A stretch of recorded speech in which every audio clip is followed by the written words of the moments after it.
Muchos años después, frente al pelotón de fusilamiento, el coronel Aureliano Buendía había de recordar aquella tarde remota en que su padre lo llevó a conocer el hielo. Macondo era entonces una aldea de 20 casas de barro y caña brava construidas a la orilla de un río de aguas diáfanas que se precipitaban por un lecho de piedras pulidas blancas y enormes como huevos prehistóricos.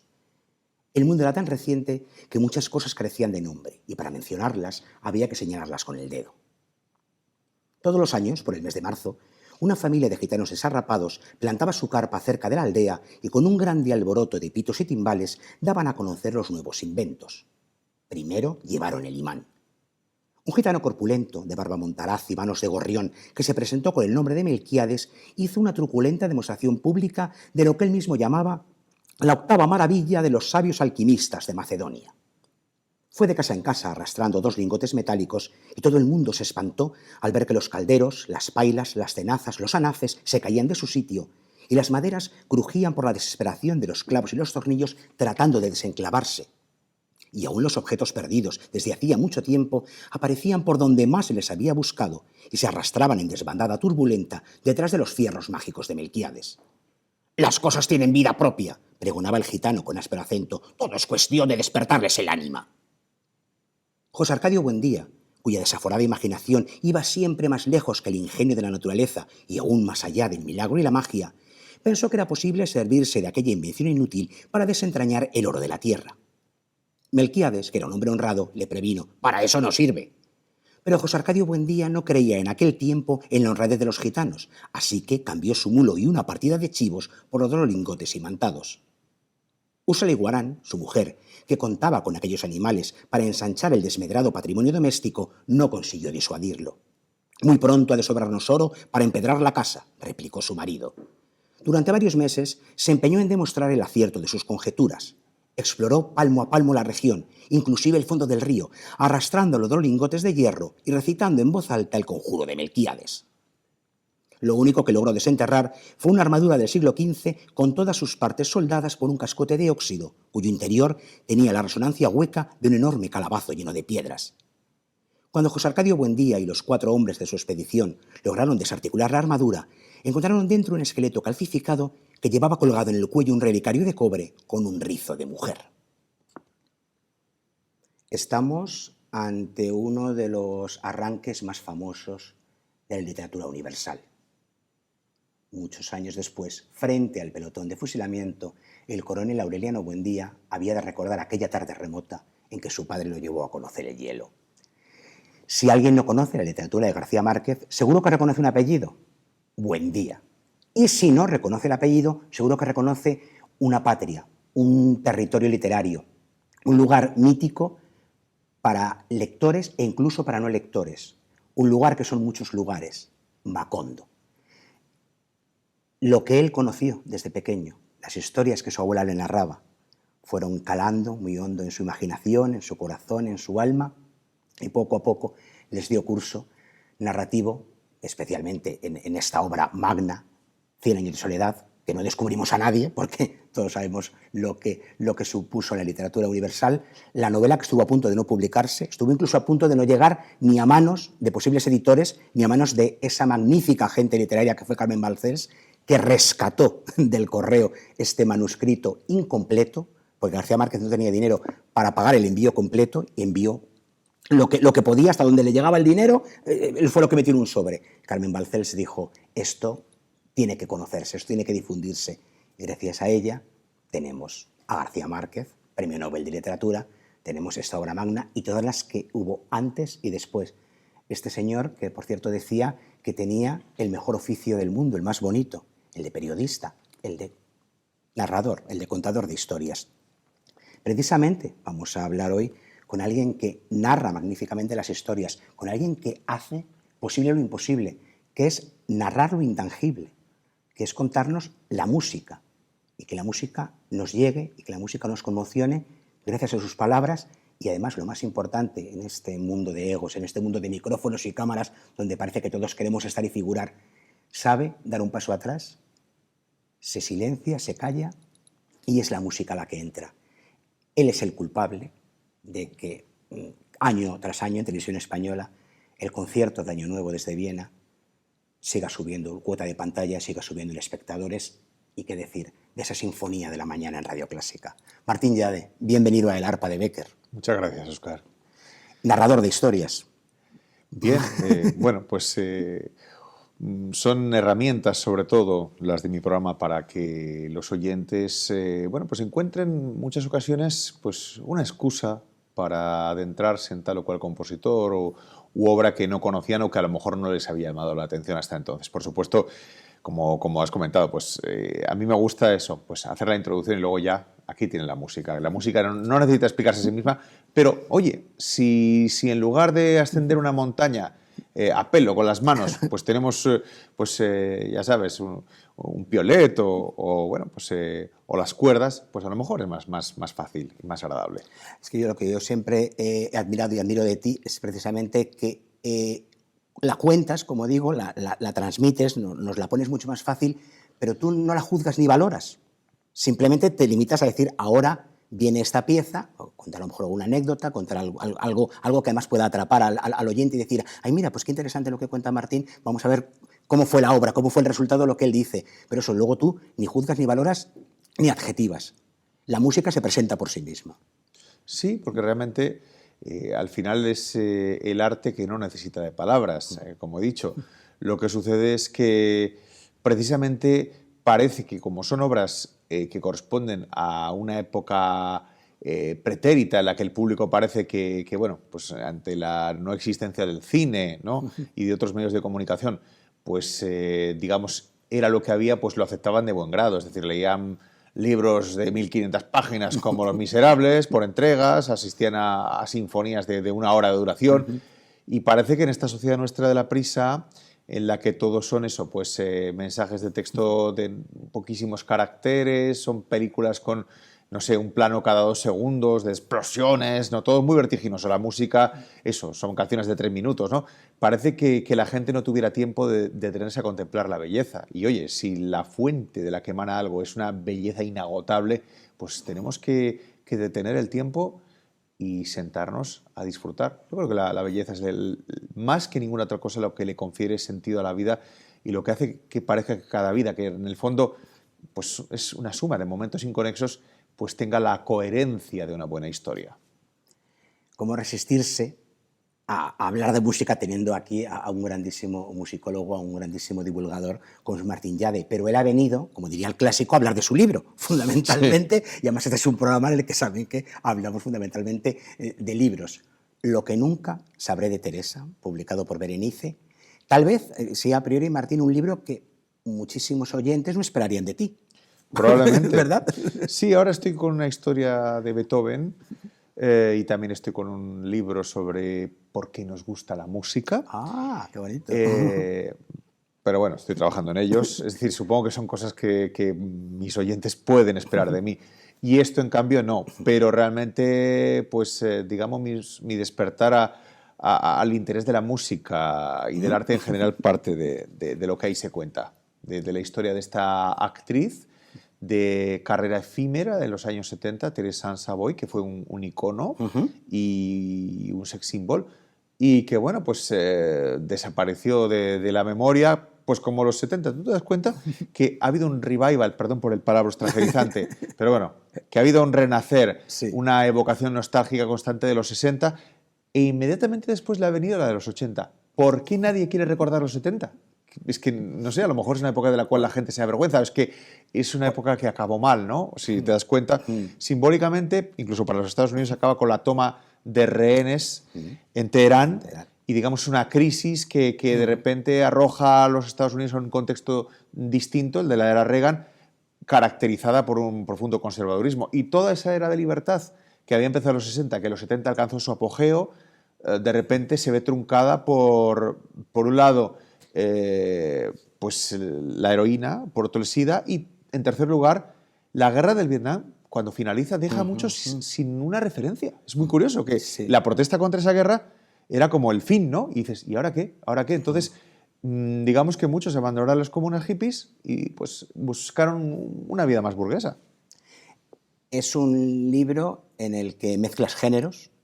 Por un lado es una crónica, podría considerarse tal vez un reportaje, casi insertado en el nuevo periodismo, y ya no solo en el nuevo periodismo que todos admiramos, obviamente, Tom Wolfe, Norman Mailer, etcétera, sino en el que se practicaba en España a comienzos de siglo, gente como Chávez Nogales, porque tú estás como personaje todo el rato sobrevolando, pero por otro lado estás intentando responderte esa pregunta: ¿quién fue Teresa Ansavoy? ¿Por qué tuvo esa carrera efímera? ¿Por qué ha desaparecido? Más que tiene una mitología a su alrededor, es un icono, pero solo para gente muy enterada, muy entendida o muy sabida en el tema. El resto de la gente que en su momento vio Calígula, sobre todo la película más famosa de ella, y la compró en vídeo, etcétera, etcétera, de repente se la olvidó. ¿Por qué desapareció? Porque ella misma luchó contra su mito, contra su iconografía, especialmente en el cine erótico. Y tú te vas respondiendo esa pregunta y la vas contando como un gran narrador, como una novela. Sí, verdaderamente no deja de ser una novela. De hecho, cuando algo no lo conozco, no estoy seguro, digo, esta escena me la he inventado. Digo, pero pudo haber pasado perfectamente así.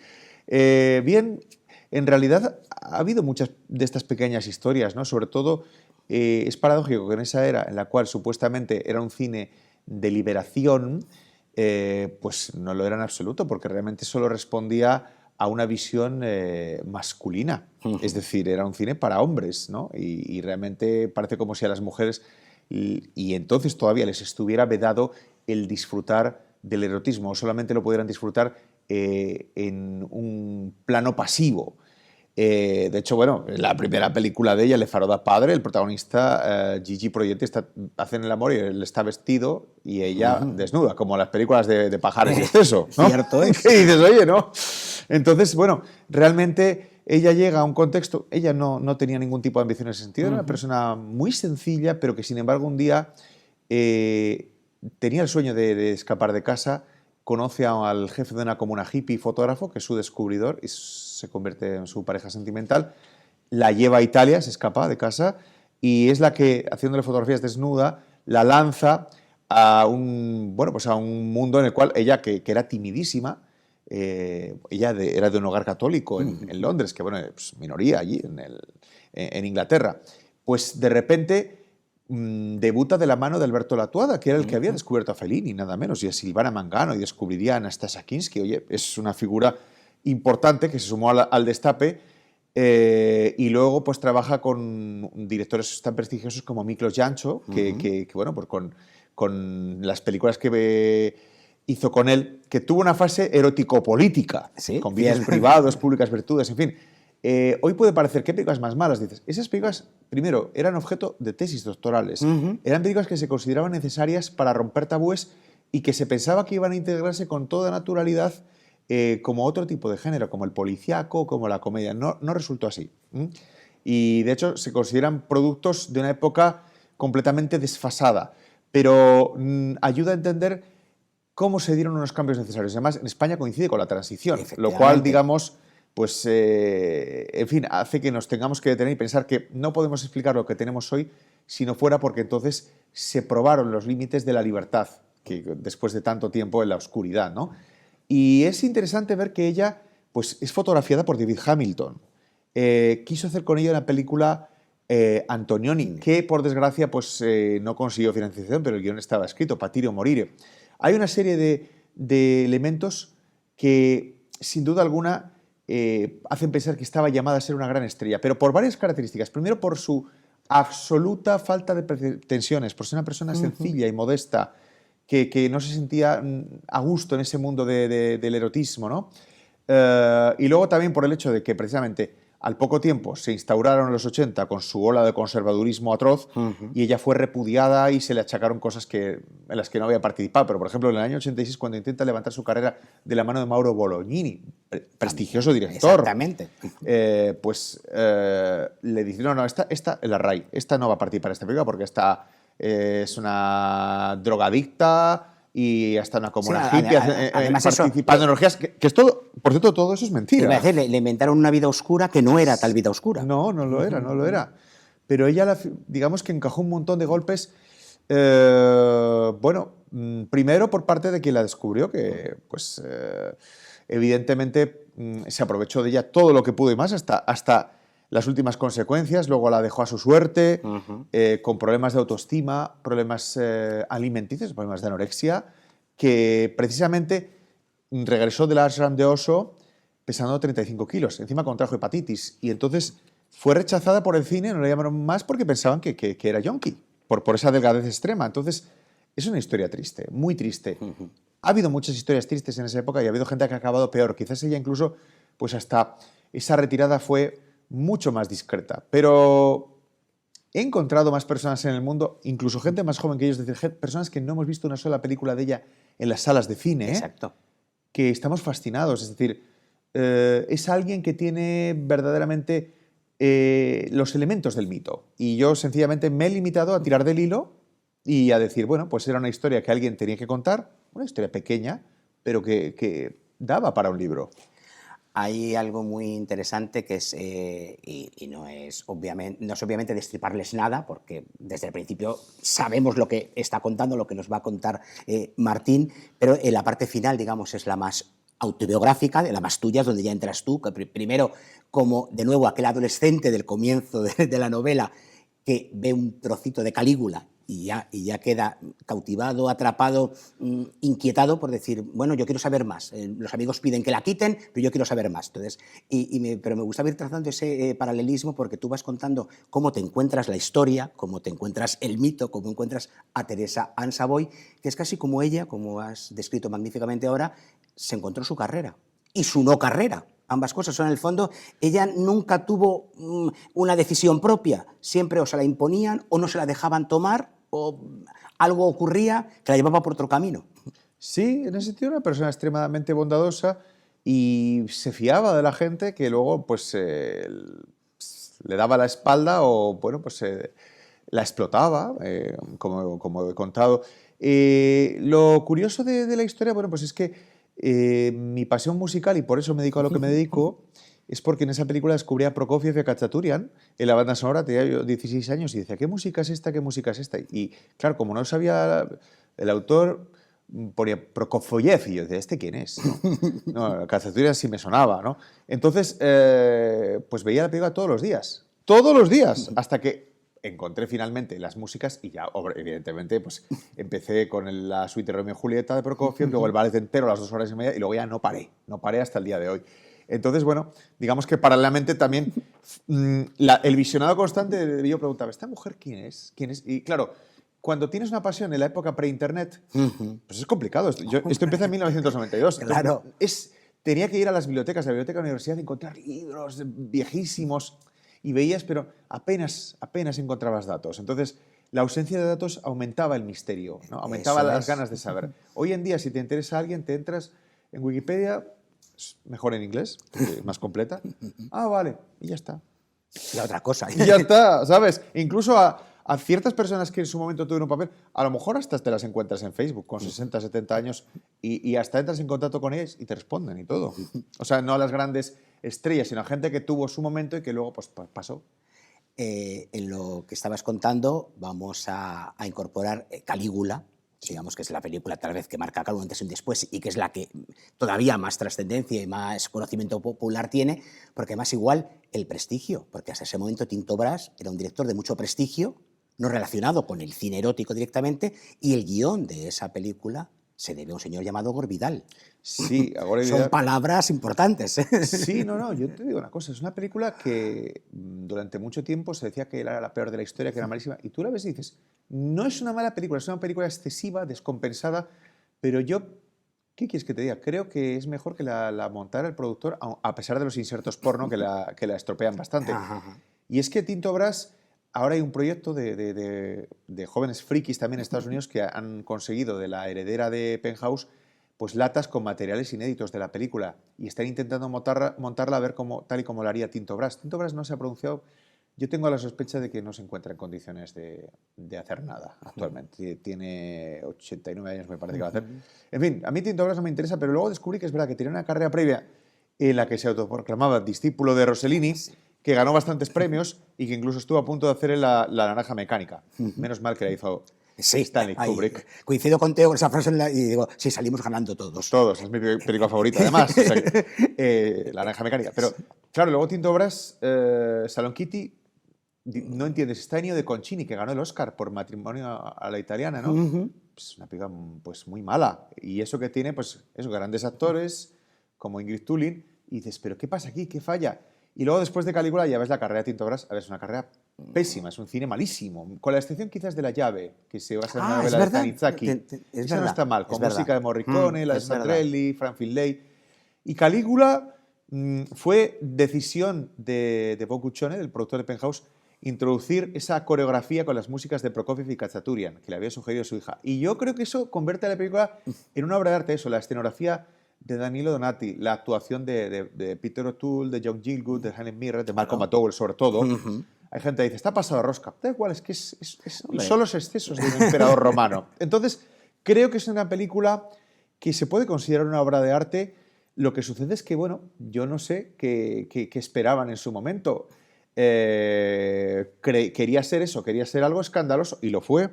Lo que sucede es que hoy en día todavía mucha gente joven se la encuentra y se queda maravillado. Y dices, oye, pues realmente tiene un mérito, y es que es la primera película que probablemente se acerca más al universo romano como era Exacto. que otras. A ver, Fellini lo intentó el Satiricón, también tenía a Danilo Donati, pero no llega a ser tan directamente tan pagano.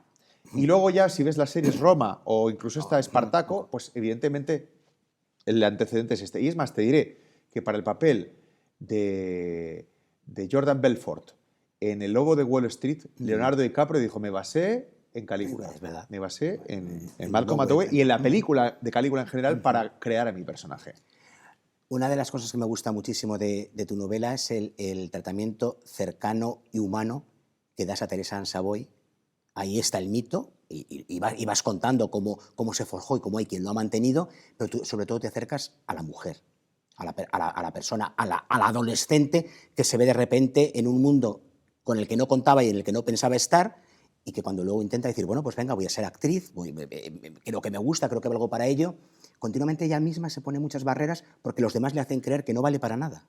Sí, mira, lo que sucede es que, por ejemplo, cuando ya la toman en cuenta Alberto Sironi, después del escrito de Calígula, la llama para trabajar en una serie policíaca, poco a poco, con un actor italiano muy prestigioso, Flavio Bebucci. A ver, ella entonces es la primera vez que se escucha su voz. Siempre la habían doblado. Incluso cuando hace su primera película, que no habla, balbucea, porque es una adolescente con retraso mental, pues el director Latuada pues escogió a una auténtica adolescente de 15 años para doblarla.